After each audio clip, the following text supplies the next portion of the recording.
Tom Jacobson here. I'd like to teach you a few simple, direct, effective ways to release tension below the waist. Great for the flexibility in your feet, your ankles, your knees, your hips.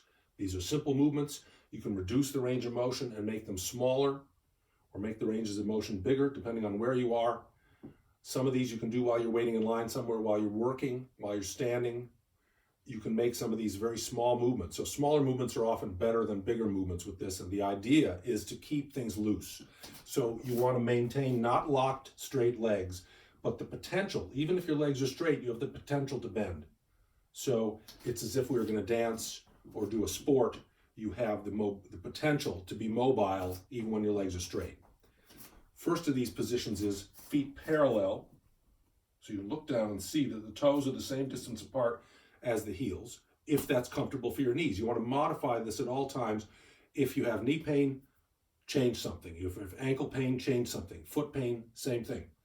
Weights even on the feet, unless you need to shift the weight more onto one foot than the other to favor a painful joint, for example. So, assuming we're at the ready position to begin with, the first exercise is simply lifting the heel and putting it down. Toes stay on the ground, heel lifts. I'm bending, flexing the toes while they stay on the floor. The weight shifts a little bit, or the weight is only shifting onto the toes. And then you can alternate. You can do 1 foot at a time, or you can alternate. You can do multiple repetitions just so you can see what that looks like. So you're working the intrinsic muscles inside the feet in particular when you do these movements. Very good for the joints and soft tissues inside the foot. The second exercise is what I call mini squats. I'll show you from the side and the front. So from this stable position of feet parallel, standing tall, quiet upper body, feet stay planted on the floor, and you're simply doing a little bend of the ankles and knees simultaneously. The weight stays, if anything, on the heels here. More weight on the heels than the toes. The tendency in the course of the day is our weight goes forward onto our toes. I'm exaggerating it there. But giving the sense of the weight going down as if you're going roots down through your heels, you maintain that movement. It's not about a big range of motion. It's about a fluid, smooth motion.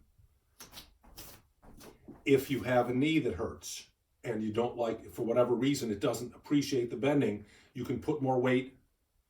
Right here, I have more weight on this leg, which favors this one and gives that off leg, but it's still on the ground here. You can favor the other leg. You can shift from side to side, but ideally you want to have even weight on both feet, both heels as you do this. And you're just going to do a handful of these. You can do 5, 10 of these movements. You can then come back to lifting the heel. So you can mix and match these. In between, you can shake a foot, just like we did with the hands, as if you're shaking water off, your toes.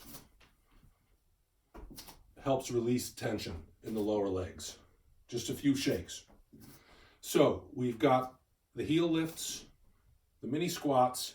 Now, just hands on the hips to show you these hip circles. Small ovals or circles I'm trying to describe with my pelvis, going in one direction and then the other.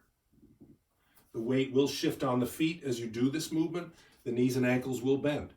So you can do this. You can see you're not trying to restrain the body from moving. You're just trying to say, oh, I'm going to get this pelvis to make circles or ovals, and the rest of the body responds smoothly. The weight shifts, you're moving, and there's a lot of work happening inside the feet with this and the legs.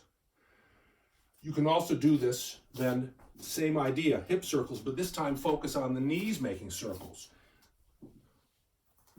And sometimes this is done with the hands toward the knees, so you can really appreciate the knees making circles in one direction and then reversing roughly the same number of circles in the other direction. And again, you may have to modify these because you may not feel perfect symmetry with how these move. From the side, it looks like this when you're doing the knee circles along with the hips. So this will also, you'll be feeling a lot going on inside your feet when you do this because you're working the muscles of the feet and the legs a lot with these exercises. Again, come back to the shakes. That's it, simple series for the lower body.